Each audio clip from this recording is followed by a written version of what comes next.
and the funding transferred to counties can be better aligned to the priorities at the local level.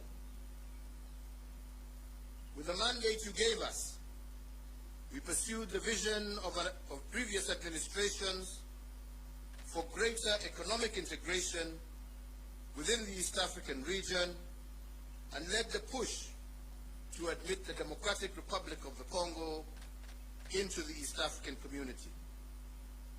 With this singular move, the East African Community Common Market grew by 90 million people, yielding an expanding market of 300 million persons and the consequent enhanced opportunities for Kenyan enterprises. Building on the place of pride earned by our forefathers, we fortified our global footprint. Our non-permanent membership in the UN Security Council has amplified Kenya's voice on international peace and security matters. Indeed, from 2013 to date, we have had over 100 inbound and outbound state visits, hosting heads of state and government from across the world, and Kenya is now a consequential voice and an undisputed leader in continental and global issues. This has enhanced opportunities for Kenyans in both the diaspora, but also within the international civil service. As a consequence, diaspora remittance have increased tenfold over the last decade, and they now stand at an all-time high at over Kenya shillings 400 billion per annum as of 2021, surpassing some of our traditional exports as foreign exchange earner. We have also built on the aspiration of the independence generation to foster inclusivity and gender parity. We have furthered the pioneering spirit of the second administration that elevated women leadership, and in an unbroken chain built on the progress made under the third administration, and we have vastly expanded women's participation in governance and significantly increased the number of women in cabinet and in senior ranks of government as well as our security organs. Indeed, we have built on President Mwai Kibaki's path-breaking investment in infrastructure. We hand over 11,500 kilometers of newly tarmac roads under our administration, doubling the number of kilometers constructed from the dawn of the Republic to 2013. My administration has upgraded Kenya's infrastructure in terms of roads, ports, bridges, fiber optics, power generation and transmission, and as a result, Kenya now stands out as an investment destination of choice and a continental as well as a global hub. In enhancing service delivery, with the mandate you gave us, we also transformed the way government services reach the wananchi. We did this through the introduction of Huduma centers and the e-Citizen online platform, which together have made access to public services a fast and pleasant experience and not the toll that every citizen had to endure in the past to obtain basic services. Now passport applications, birth certificates, marriage certificates, business registration, driver's licenses, and so many others can be done online from anywhere in the world.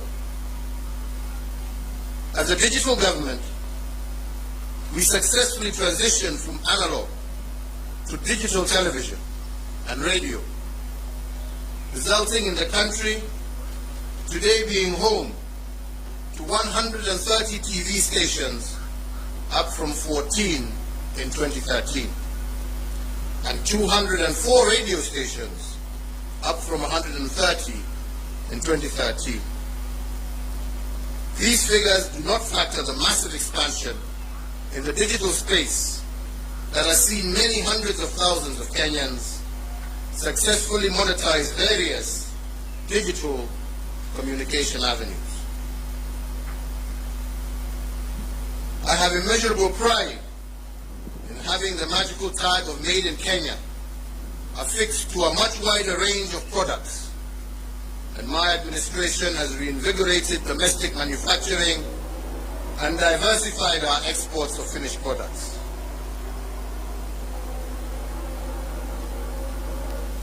From my predecessor, President Mwai Kibaki, we picked up a country that was the 12th largest economy in Africa to its current position as Africa's 6th largest economy. We have almost tripled the wealth of our nation from a GDP of 4.5 trillion in 2013 to close to 13 trillion currently.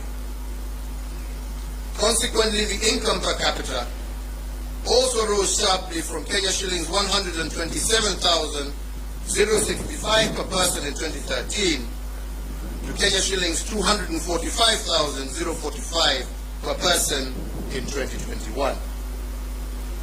This has seen Kenya graduate from a lower middle income country, and it is notable that if we continue on this growth trajectory, what this means is that by next year, we will join the league of truly middle-income countries.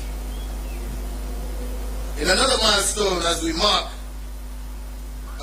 of the growth that we have experienced, our tax revenues have more than doubled from slightly above Kenya shillings 800 billion in the financial year 2012-2013 to Kenya shillings 2 trillion in the financial year 2021-2022.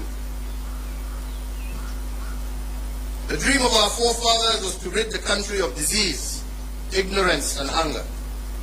And to bring the nation closer to this goal, in addition to the educational gains I highlighted earlier, we have connected more than 13 million Kenyans to clean water and registered a 400% growth in the number of Kenyans issued with NHIF cards, with 17.1 million Kenyans currently issued compared to 4.4 million issued as of April 2013.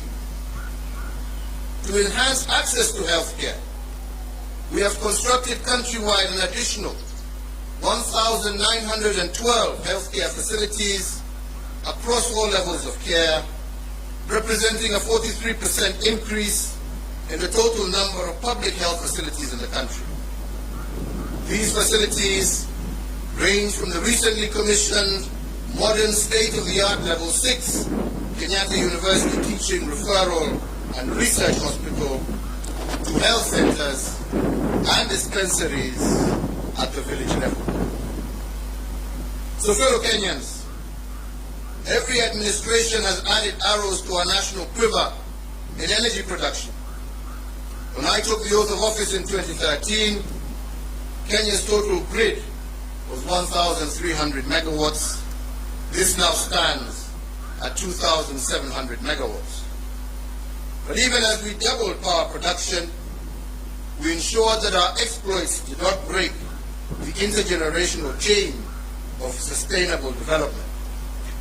Thus, 80% of the power that Kenya generates is green energy, propelling Kenya to an unenviable position as a continental leader and a pioneering global role model in the generation of green energy. To share in this plenty with all Kenyan families, we have tripled the number of households with access to electricity by connecting an extra 6.3 million households, up from 2.3 million households in 2013. So I therefore hand over in an unbroken chain a country that has connected more people to electricity, more homes to electricity than any other country in Africa over the last decade. We also heeded that intergenerational call to be conscious, to conserve our heritage and splendor so as to pass it on to future generations in as good a state as it was given to us, if not better.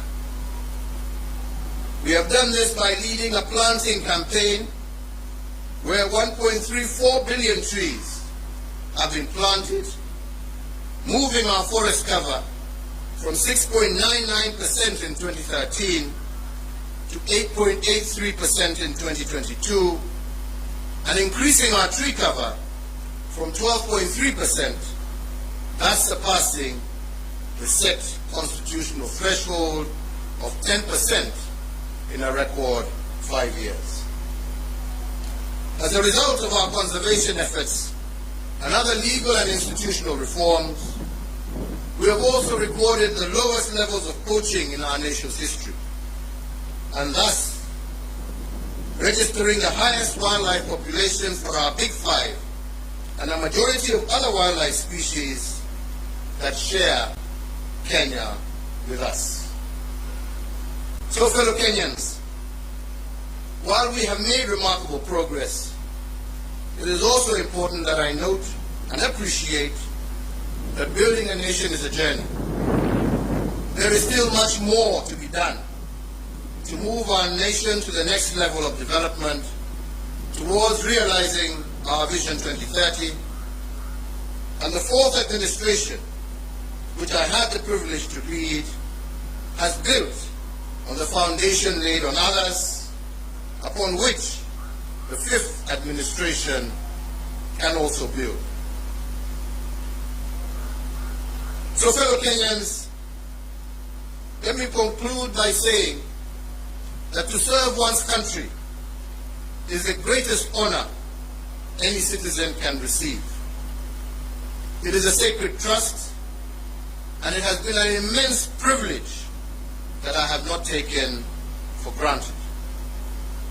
I thank you all for the immense opportunities you have awarded me to serve in various public roles over the last 2.5 decades, which have included, amongst others, Chairman of the Kenya Tourism Board, Member of the Jomo Kenyatta University Council, Chairperson of the Disaster Emergency Response Committee, a Member of Parliament for Gatundu South, a Cabinet Minister serving in the Ministries of Local Government, the Ministry of Trade, the Ministry of Finance, the Leader of the Official Opposition, Deputy Prime Minister, and as the President of this Republic for the last 10 years.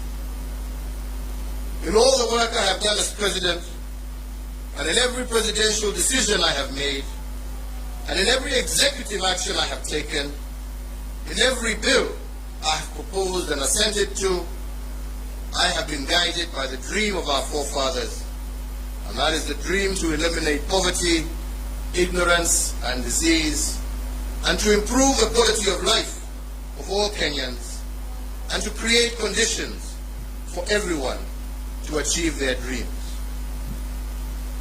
As a hallmark of our democracy, therefore, I will tomorrow, before God and you, my fellow countrymen, hand over the instruments of power to our new president at the Moi International Sports Center, Kasarani. And with that, the fourth administration will come to an end, and the tenure of the fifth administration will begin. My entire family and I join all Kenyans in wishing the very best to our next president, Dr. William Samoei Ruto, and extending to him our warmest congratulations for receiving the mandate of Kenyans to lead us as our fifth president. And so, Mr. President-elect, as you walk the path to your inauguration and beyond, you will be the president not just for those who voted for you, but for all Kenyans. In the prophetic words of our national anthem, we are summoned to purposefully dwell in unity, peace, and liberty, working hard and together so that plenty may be found within our borders. I therefore wish and pray for your success, as your success will be Kenya's success. I thank you all. May God bless you, and may God bless this great Republic of Kenya. Asante sana.